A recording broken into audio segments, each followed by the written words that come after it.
नमस्कार मंडळी, राम राम. तुमचं माझ्या श्री कुकिंग चॅनलमध्ये स्वागत आहे. आज आपण बनवणार आहोत उपमा. त्यासाठी मी कढई ठेवली आणि त्यामध्ये टाकले 2-2.5 माप तेल. ते तुमच्या रेसिपीनुसार तुम्ही तेल कितीही कमी जास्त करू शकता. तर तेल आता असं मस्त आपल्याला गरम होऊ द्यायचं. हां, आणि पोरांना ना शेंगदाणे आवडत नाही, डाळ टाकलेली आवडत नाही, त्यामुळे साध्या सोप्या पद्धतीने मी उपमा बनवणार आहे, जेणेकरून मुलं खातील. माझ्या मुलांचे खूप नखरे असतात. जर मी कमी शेंगदाणे टाकले की काढून खातात, त्यामुळे मी शेंगदाणे स्किप केलेले आहेत आणि ती उडदाची डाळही मी त्यामध्ये स्किप केलेली आहे. तुम्हाला हवं तर तुम्ही टाकू शकता. आता तेल आपलं छान गरम झालं, त्यामध्ये मी टाकलेले आहे एक अर्धा चमचा मोहरी. मोहरीला चांगल्या असं तडतडू द्यायचं. चांगले नटायला लागली मोहरी की मग आपण त्याच्यामध्ये घालणार आहोत कट केलेला कांदा. मी 2 छोटे मीडियम साईजचे कांदे कट करून ह्याच्यामध्ये टाकलेले आहेत. आणि कांदा असा छान लालसर आपल्याला परतून घ्यायचा. खूप लाल नाही, नाही तर खूप असंच लाल परत चाल. असा थोडासा गुलाबी, हलका गुलाबी कलर येऊ द्या त्याला, तो पण परतून घ्या. जर तुम्ही माझ्या चॅनलवरती नवीन असाल तर माझ्या व्हिडिओला लाईक करा, चॅनलला सबस्क्राईब करा आणि बेल आयकॉन प्रेस करा, जेणेकरून नवीन नवीन व्हिडिओ तुमच्यापर्यंत पोहोचतील. बघा आपला कांदा असा खूप छान असा परतत आलेला आहे. बघा गुलाबी हलका कलर आला आहे. आता त्याच्यामध्ये आपण मिरची घालूया कट करून घेतलेली. इथं मी 2 ते 3 मिरच्या कट करून घेतल्यात बारीक बारीक. हां, आता मिरची ही आपल्याला एक 30 सेकंद छान परतायची, खूप जास्त परतायची नाही आहे. छान आपले असं दोन्ही परतून झालेलं आहे. तर आता आपण याच्यामध्ये टाकणार आहोत कढीपत्त्याची पानं. म्हणजे 5-6 कढीपत्त्याची पानं घेतलेली आहेत. एक चुटकी हिंगही त्यामध्ये टाकलेली आहे.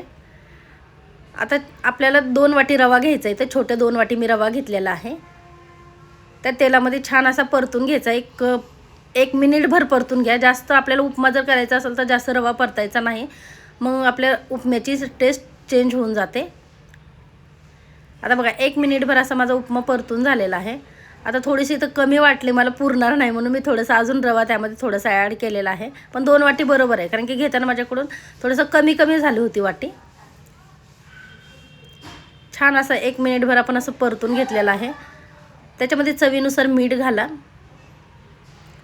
आणि पोरांचे खूप नखरे असतात, त्याच्यामुळे ते आपल्याला काही गोष्टी स्किप कराव्या लागतात. हे खात नाहीत, ते खात नाहीत. तुमची मुलं जर असं काही खात नसतील तर ह्या पद्धतीने नक्की तुम्ही उपमा बनवून बघा.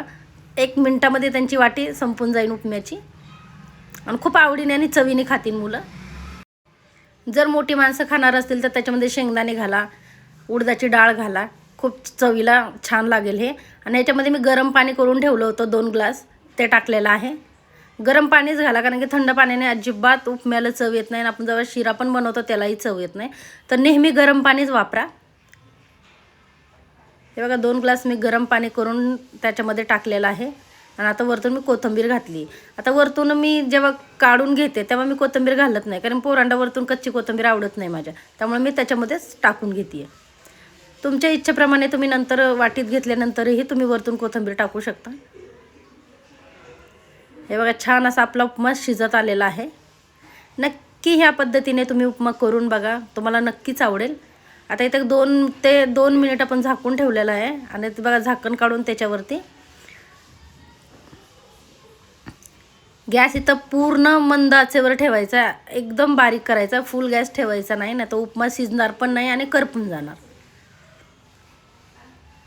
हा, खूप छान.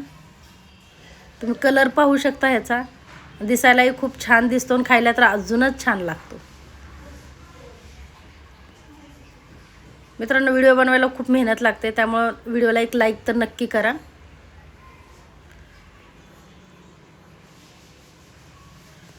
आता आपल्या झालेला आहे उपमा, तर आता आपण घेणार आहोत खायला.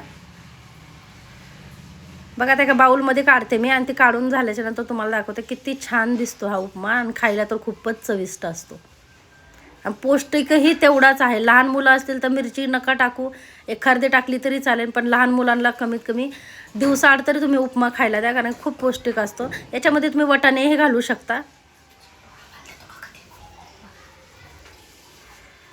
बघा किती छान दिसतोय आपला उपमा. तर या उपमा खायला. बाय मित्रांनो.